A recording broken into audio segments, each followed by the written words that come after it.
नमस्कार। अप्रैल के महीने में मौसम ने फिर चौंका दिया है। ठंडी हवाओं और बारिश के बाद उत्तर प्रदेश के कई शहरों में रात का तापमान फरवरी जैसा महसूस हुआ। बिजनौर के नजीबाबाद में पारा 11.5 डिग्री तक गिर गया, जो देश के मैदानी इलाकों में सबसे कम रहा। वहीं लखनऊ में तापमान 16 डिग्री दर्ज किया गया।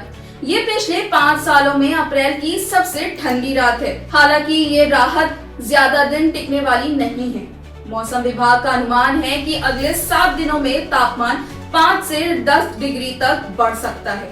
लखनऊ में दिन का तापमान लगभग 30.5 डिग्री रहा, जो सामान्य से 6 डिग्री कम है।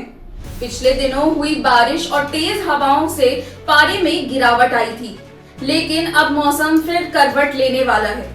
विशेषज्ञों का कहना है कि वेस्टर्न डिस्टर्बेंस और चक्रवाती सिस्टम कमजोर पड़ चुके हैं, इसलिए अब गर्मी तेजी से लौटेगी और अप्रैल अपने असली तेवर दिखाएगा। असम, केरल और पुडुचेरी में इस बार विधानसभा चुनावों में रिकॉर्ड मतदान दर्ज किया गया है। चुनाव आयोग के अनुसार पुडुचेरी में लगभग 91.2% मतदान हुआ, जो 2011 के 86.2% के पिछले रिकॉर्ड से अधिक है। असम में भी लगभग 85.8% मतदान हुआ, जो 2016 के 84.7% के रिकॉर्ड से ऊपर है। वहीं केरल में करीब 78.2% मतदान हुआ, जो 1987 के बाद का सबसे अधिक है। चुनाव आयोग ने इस रिकॉर्ड मतदान को लोकतांत्रिक प्रक्रिया में जनता की मजबूत विश्वास का संकेत बताया है। अधिकारियों के मुताबिक अंतिम आंकड़े आने पर प्रतिशत में थोड़ा और बदलाव हो सकता है। ये आंकड़े दिखाते हैं कि मतदाता जागरूकता और चुनावी भागीदारी बढ़ रही है और मतदाता सूची सुधार की प्रक्रिया सफल रही है। बिहार की सियासत से जुड़ी बड़ी खबर। मुख्यमंत्री नीतीश कुमार आज से दिल्ली में अपनी नई राजनीतिक पारी की शुरुआत करने जा रहे हैं। आज दोपहर करीब 12:15 से वो राज्यसभा सांसद के रूप में शपथ लेंगे।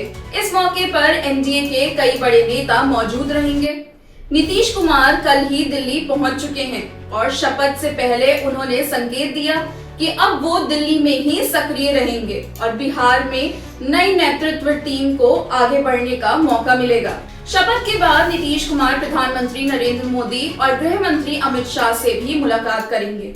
माना जा रहा है कि इस बैठक में बिहार की नई एनडीए सरकार के स्वरूप, मंत्रिमंडल विस्तार, पुराने चेहरों की वापसी और नए चेहरों की एंट्री को लेकर चर्चा हो सकती है। नीतीश कुमार के साथ लल्लन सिंह और संजय झा भी मौजूद रहेंगे। कुल मिलाकर आज का दिन बिहार की राजनीति के लिए बेहद अहम साबित हो सकता है।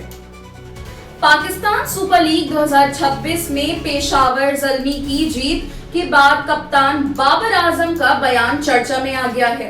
मैच के बाद प्रेस कॉन्फ्रेंस में एक रिपोर्टर ने बाबर आजम से उनके मैच फिनिश ना कर पाने को लेकर सवाल किया।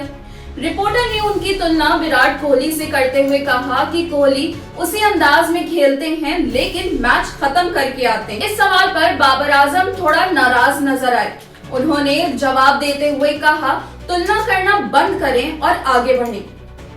ये आपकी गलतफहमी है कि मैंने मैच फिनिश नहीं किए हैं। बाबर का ये तीखा जवाब अब सोशल मीडिया पर तेजी से वायरल हो रहा है, जहां फैंस इस पर अपनी अपनी राय दे रहे हैं। ये बयान एक बार फिर खिलाड़ियों की तुलना को लेकर चल रही बहस को और तेज कर सकता है। यूपी में उत्तर प्रदेश पावर कॉर्पोरेशन के द्वारा बिजली के लगाए गए प्रीपेड स्मार्ट मीटर को लेकर चल रही विवादों को गंभीरता से लेते हुए मुख्यमंत्री योगी आदित्यनाथ ने अब इसकी जांच के निर्देश जारी कर दिए हैं। लखनऊ में गुरुवार को पावर कॉर्पोरेशन के कामों की समीक्षा के दौरान उन्होंने कहा कि बिजली उपभोक्ता स्वाभाविक तरीके से ईमानदार होता है। अगर उसे बिजली का बिल टाइम पर मिल जाए तो वो पेमेंट करने से नहीं चूकता। इसके अलावा मुख्यमंत्री योगी आदित्यनाथ ने ओवर बिलिंग की समस्या की वास्तविक स्थिति जांचने के लिए विशेषज्ञों की एक कमेटी बनाने का भी आदेश दिया।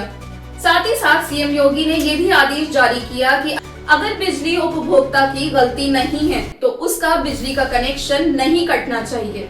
ऊर्जा के क्षेत्र में किए जा रहे सुधारों का लाभ उपभोक्ता तक पहुंचे, इसे सुनिश्चित किया जाना चाहिए। जनाब ट्रंप ने इजरायल के प्रधानमंत्री बेंजामिन नेतान्याहू से लेबनान में हमलों को कम करने के लिए कहा है। बताया जा रहा है कि बुधवार को फोन से ट्रंप ने नेतान्याहू से बात की है।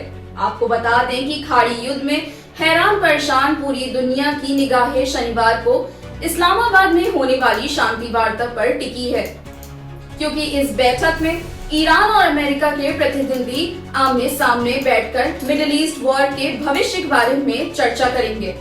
हालांकि उससे पहले लेबनान पर इजरायल के बरसते बमों के चलते शांति वार्ता पर संकट के बादल भी मंडरा रहे हैं, क्योंकि ईरान ने एक बार फिर चेतावनी दी है कि अगर हमले जारी रहते हैं तो ये बातचीत बेमानी हो जाएगी।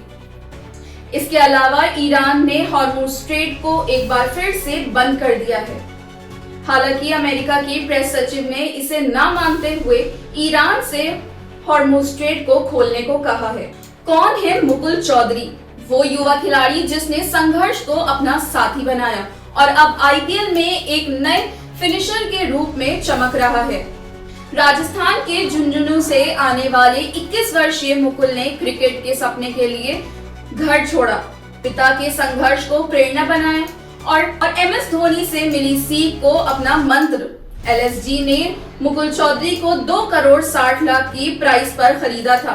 मुकुल ने 7वें नंबर पर बल्लेबाजी करते हुए कोलकाता नाइट राइडर्स के खिलाफ खेले गए रोमांचक मुकाबले में मुकुल ने दबाव के सबसे मुश्किल क्षणों में नाबाद 54 रन बनाकर लखनऊ सुपर जायंट्स को आखिरी गेंद पर यादगार जीत दिलाई। अब आखिरी ओवर में 14 रन चाहिए थे, तब मुकुल ने एक शानदार छक्का जड़कर उम्मीद जगा दी। 2 शॉर्ट गेंदों ने तनाव बढ़ाया, लेकिन उन्होंने संयम बनाए रखा।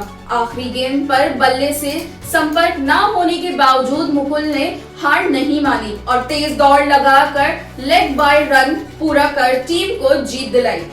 आज मुकुल चौधरी सिर्फ एक नाम नहीं बल्कि संघर्ष और जज्बे की नई मिसाल है। आज के मिड डे बुलेटिन के लिए बस इतना ही। हम आपसे जल्द ही मिलेंगे। अगर आपको हमारी वीडियो पसंद आई हो तो प्लीज लाइक, शेयर और सब्सक्राइब करें। तब तक के लिए धन्यवाद। जय हिंद।